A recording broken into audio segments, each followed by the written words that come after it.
can give them to the birds and bees. I want money. We want money. I'm studying the short-term investment portfolio known as the punt today. Dominic, what's your tip? I'm going for the favourite because I sat next to the trainer yesterday. Yep. Race 9 at Caulfield. Half yours, number 15, with Jamie Carr on board. Half yours. Coming in at about $2.90. Okay, all right. I might put $10 on it. Why not? But don't invest too much into the punt. As you and I, actually, you're a sensible punter. I've known you for years. I'm a $5 each way man. Darren, so am I. That's all I do. And 25 on the quaddie. Yeah, maybe. Yeah. Oh, it's funny. A lot of people I see some, mainly younger people, I'm sorry to say, that are getting... They go too hard, don't they? Too early. It's just fun. You're not going to make money. Yeah, I know. That's if you think you're going to make money. That's the tag. But, gee, it's fun. It is. Have a little bit of a fun. So $10 each way on half yours. Half yours. Race 9 today, Caulfield Cup, 5:15. Is that anything? Is that in relation? As opposed to up yours. No, I suppose it's not That's even. That's his half-sister. Is that anything to do with not even with yours? That's right. Something like that. One? Yes, I do. I do remember that. Sorry, I'm being naughty. We digress. If you've got any questions for Dominic, call now and you'll get straight through. You'll be on in no time. 133 693. We're just talking off air about self-funded super and where do you put your money, because to go into self-funded super is not cheap, is it? No, you've got to have... Look, I won't open one for somebody. I don't recommend it unless there's exceptional circumstances, unless they've got $800,000 or $900,000. Yeah. If you've got $500,000 or $600,000, you're borderline. If you've got less than that, you'd be far better off in a non-self-managed super fund, unless you're going to grow it, or you've seen a property you want to buy and you know you're going to... Yeah, you've got a plan in place, but I've got to give you a quick market update. Market update. Certainly. Nearly forgot the market update. Sorry. Okay, overnight, the Dow Jones Industrial Average put it on 283 points to 46,191. We'll be talking about half yours. Whilst the S&P 500 and the Nasdaq were also higher, flirting with their all-time highs. Across the Atlantic, London's FTSE gave back 82 points, with the French, German and Italian bourses also lower. Gold fell $53.30 an ounce to only $4,250.30 an ounce, while West Texas Medical was 13 cents higher at $57.59 a barrel. And the Aussie dollar is slightly higher against the greenback and is currently buying, which I love it when it's under 65 cents. So it's 64.96. It's great for Australian exporters. It's not good for us when we... Not good for us travellers. No, which is good. We want to spend money in... Although I booked some flights to Perth to go to a conference. Yeah. Oh, my God. How much? It's unbelievable. Like... $1,900 return. Yeah. Because you know why? I didn't realise that first test is on at the stage. They upped in five. I won't say who the people were. I call it price gouging. Oh, it's terrible. Brett from the Blind Factory, he was up in Sydney and he'd just come back from overseas and he was wanted to come back from Sydney on the Sunday night and he looked up the prices, $900 one way from Sydney to Melbourne. I said, why? It was the rugby grand final. There you go. They do it all the time. So all the Storm supporters. Cheeky buggers. Yeah. Anyway, I've got... That's what he said. Hey, Brett, I've got to finish yesterday looking... We've completely mucked this up. Sorry. No, sorry. The Aussie dollar, we said, was slightly higher against the greenback. The ASX 200 SPY is 7 points lower, pointing to a flat opening on Monday. However, last night our market dropped 73 points to 8,995. And an important thing, there was a recent Vanguard Investment Trends superannuation report, and it found, I've known this all the time, and it's really good when you see non-anecdotal evidence, but real evidence. They've done a proper survey, that there's a 27% retirement adequacy cap. What that means is, in English, if you think you were going to retire on $1,000 a week, which is not bad, right, you're probably only going to get $730 a week. So just be prepared to tighten your screws a bit or work a bit longer or invest more wisely. It's a terrific report, the Vanguard Investment Trends Self-Managed Super Fund report. Okay, we have some calls, Dominic. Mark, good morning. Hi, Mark. How can we help? Hello. Are you there, Mark? Yes, I am. Yes, there you are. Yeah. Yes, sorry about that. I'll make it really simple. I've got a self-managed fund that I've been managing for 5 years. Yep. I've got $1.8 million in the super fund, and it's all in term deposit because I'm not a risk taker. Wow.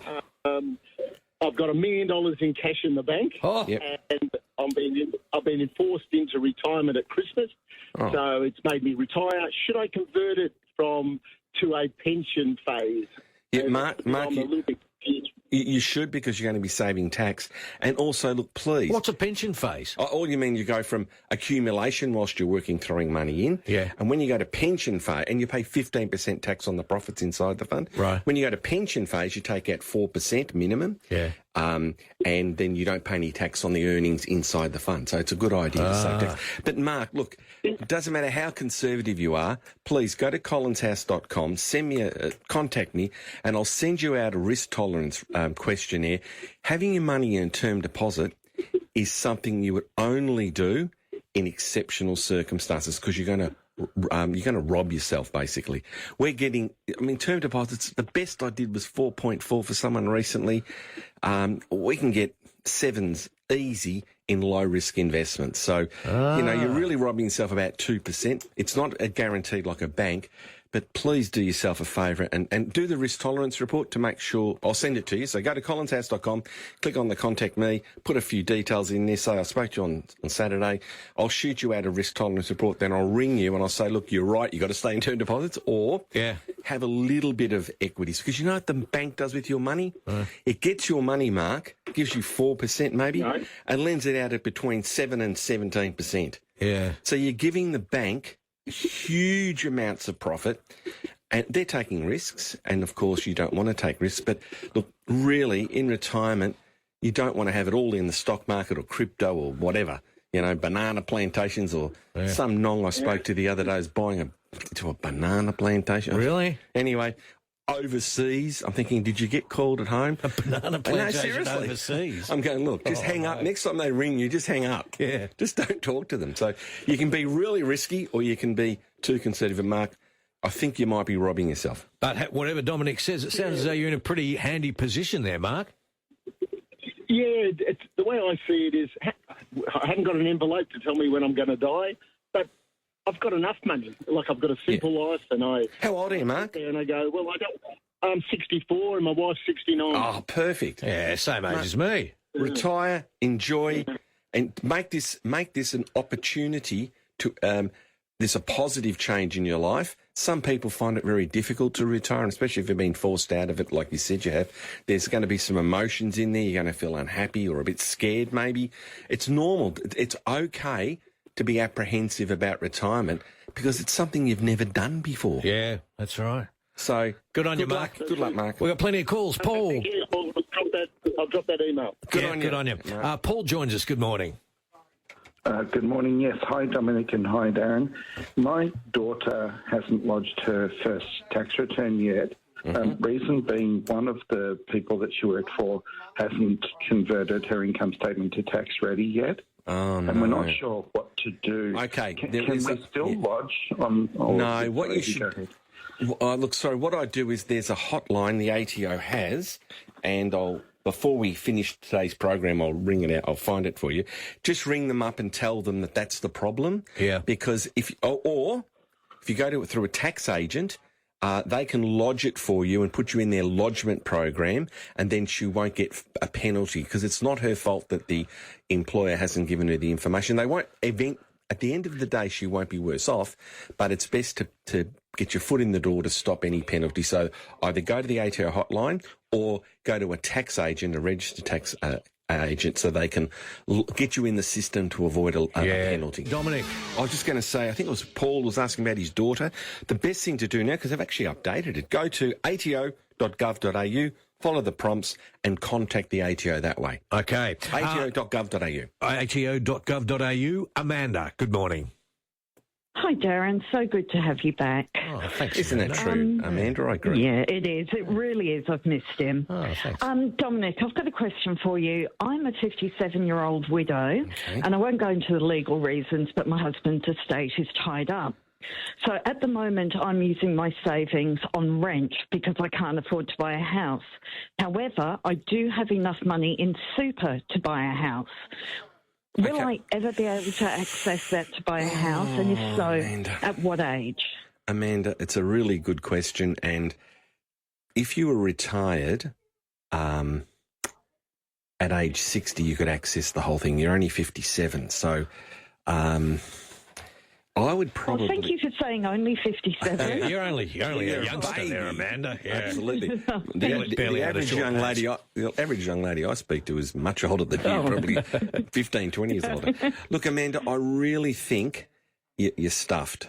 Because the rules are... That's an official financial advice term. No, the rules are dumb. If you're retired, unless we can go into hardship provisions, maybe you can write a letter to the ATO and say, can I please release my... Or the trustees of your super fund and say, look, I'm in a pickle.